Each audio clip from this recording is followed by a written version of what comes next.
Hi Team Evalueserve. I'm honoured to be given this opportunity to share my experiences and to build on the work which has already been started by Evalueserve in empowering women across the globe. On the significant occasion of International Women's Day, we invite you to join us on this initiative taken by Evalueserve in recognition of self-defense. My name is Bonnie Sonari and I've been a martial artist for 20 years. Today in this virtual workshop, I will share with you a few techniques which will help not only to build confidence in yourself, but will give you the ability to throw precise, powerful and damaging strikes to any potential attacker. Self-defense has become an integral part of empowerment, and by learning a few basic strikes and how to implement them, we can gain a confidence and build an inner strength which can be carried through into all walks of life. I'm thrilled to present this virtual workshop and further the work that Evalueserve has begun in empowering women on this planet.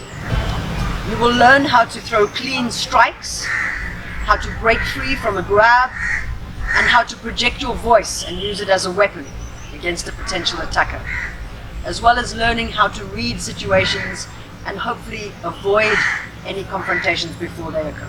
The journey of a woman is both challenging and exhilarating at the same time. So let's begin this journey by practicing our first strike. Right, so our first strike today will be the front push kick. The front push kick is there to keep space between yourself and a potential attacker. And someone doesn't have to step in your space to speak to you. So as soon as someone makes an attempt to step into your personal space, that can be gauged as an attack, and you have every right to throw a strike in order to stop them from attacking you. My advice always though is to avoid physical contact as far as possible. So if someone does step towards you, I advise you step back, you project your voice, say stay there, and if still they're intent on coming forward and closing you down, this is where you can throw a strike to either the groin or to the chest area, the abdominal and chest area. Now there are two parts to this strike. We'll learn them independently of each other, and then we'll weave them together to make one very powerful and fast strike that can stop an attacker in their tracks. So the two parts of this first strike that we're going to practice. So I lift my leg, strong body, feeling strong in my mind, strong in the core. And let's lift that leg, nice and strong in the standing leg, belly tight, strong in your heart. Lift that leg. One more time, lift that leg, get that knee up as high as you can. This is what's going to help you direct the strike into your target. Feeling strong, shoulders engaged. Lift that knee up. Right, and then the second part of the movement is extending the leg forward in as direct a line as possible into your target. So once I've got the lift, now I have to drive that leg forward and we'll touch the leg back down again. So I lift my knee, now we're going to do the two movements again independently of each other, and then after this we'll weave the two together. Lift the knee, the first movement, drive the foot forward, the second movement. I'm drawing the toes back, driving the ball of the foot into the target. So one more time, let's go. Lift that knee, belly tight, feeling strong, push. In my mind I'm going, get away. In this I have to feel strongly. All this is about intent, intention. If I look scared, I'm going to look like prey. I don't want to be prey. Lift, extend, and touch that leg down. A few more times we'll try. Lift, drive that foot through, touch down. And one more time, lift, drive that foot through, and touch it down. So now we're going to apply that onto a physical object. So while many of you of course won't have a bag at home, I'm going to instruct on here so that you can understand the feeling that you want to get when you make contact with the target. So my first, again, lift, extend, and touch down. At first now I'm just going to touch it. I want to get a feel of the distance between myself and my attacker. This I'm going to implement into each of the strikes that we learned today. I really must understand at what distance I am to know which strike to implement. So in this distance, the person is not in my range. They can't hit me, they can talk to me, but if they step any closer, I'm going to strike them. They're at a kicking distance. So my first strike is lift and project that kick. But now, as I described earlier, we're going to weave those two movements together, and I'm going to try to make the shortest distance between my foot and the target. So instead of going lift and push, now I'm going to go lift and push at the same time, driving an arc into the target. So pop, and I put my foot down. Nice fast movement. Lift, I start lifting and pushing at the same time. Pop, and release. One more time. Here, pop, I'm back. I want to feel a nice clean connection with my foot, the ball of my foot, into the target. You can practice this on a wall at home. Preferably not on each other just yet. We'll work into that a little bit later. So lift and push. The intention of this strike is to create space between myself and my attacker so that I can escape. That's the first intent.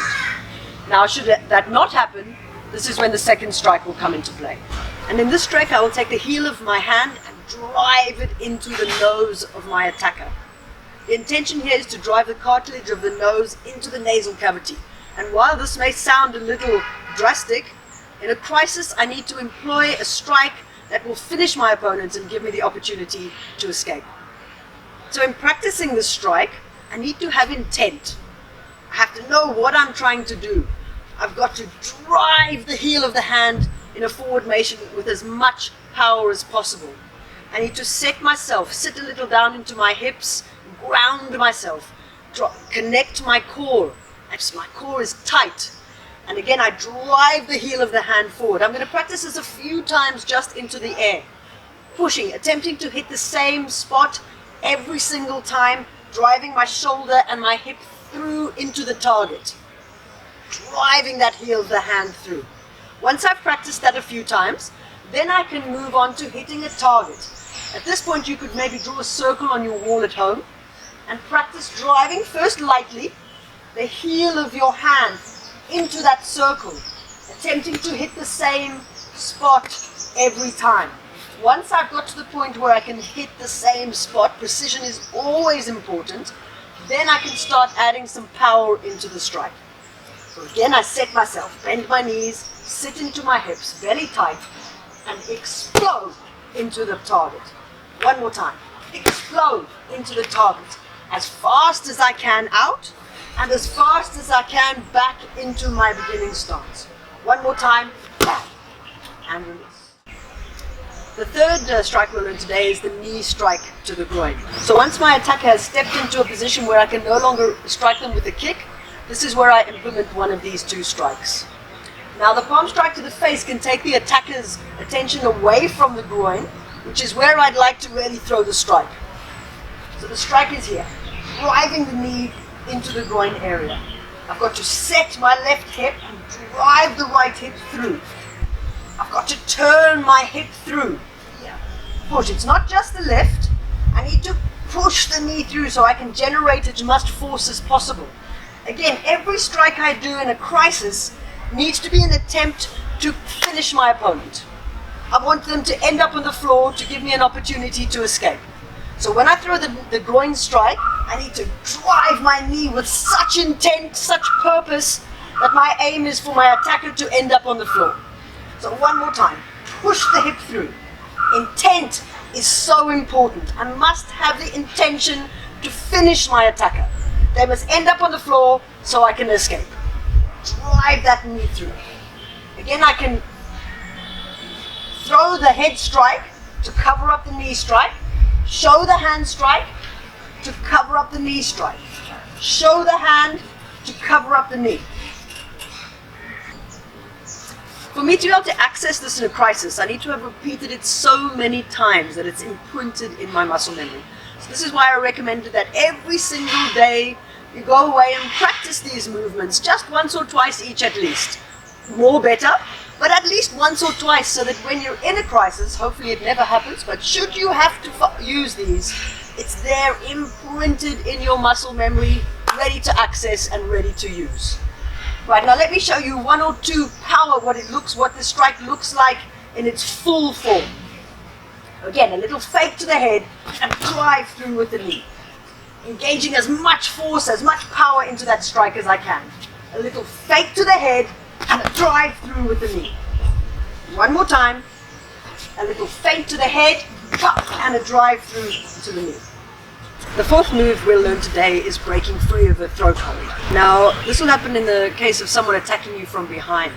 And again, learning to understand the situations that you find yourself or that you're forced to be in order to prevent being attacked is one of the important lessons of today.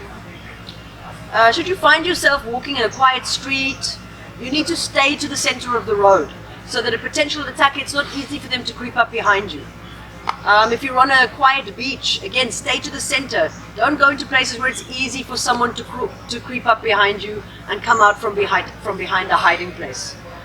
But should you find yourself in a position where someone has crept up behind you and attacked you, we will learn today how to break that throat hold. Right, so the first thing I do, I have to find my way into their thumb. I'm going to work my way into their hand, grab hold of a thumb. Any finger is fine.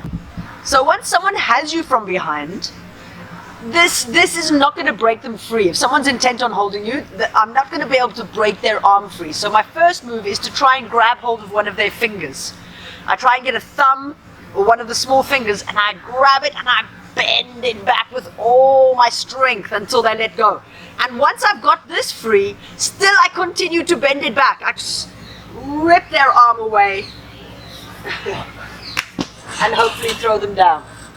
The second thing that we can do in the case of being grabbed is to make my way into their face. I'm going to feel around. As soon as I get contact with their eyeballs, I drive my fingers in as deep as I can until I feel that eyeball popping out underneath the pressure of my finger. Once again, this might seem a bit harsh, but at the end of the day, I need to disable my attacker. The key to this exercise is grabbing one finger or one thumb and bending it backwards in a way that is not comfortable. If I can, I break it right off. Again, it's me or them in this situation. You have to have intent, and the intent needs to be to damage this potential attacker in a way that you can escape. Now, but I grab a finger or a thumb. Again, the smaller fingers are the easier ones to bend. I grab a finger, and with all my might, I bend that finger back until I hear it crunching and cracking and hopefully snapping. And once they've released their hold, which they will do eventually, I keep hold of that finger and I pull them to the ground. Once they're on the ground, again I can attempt to stamp into the groin area to create a little larger window for escape. So the final weapon that we're going to learn today is the scream. And this can be used from the initial moment of attack all the way up to any really instance that you find yourself in. It requires you to summon up all of your energy and scream as loud as you can. Project your voice. It can be a weapon to distract your attacker, to make them a little nervous, and most importantly, to attract the attention of someone who could potentially help you. Now we'll practice this together. I'll do the first one. Again, I've got to practice it. With everything that we've learned today, the only way that you'll be able to summon it up in a moment, in a crisis, is that you've practiced it. You've imprinted it into your muscle memory. There's synaptic pathways which feed into these exercises and allow you to access them when you need them. So here we go for our first scream. So please remember, strength comes from within. So I wish you strength on this International Women's Day, and I thank you for allowing me to share my life's experiences.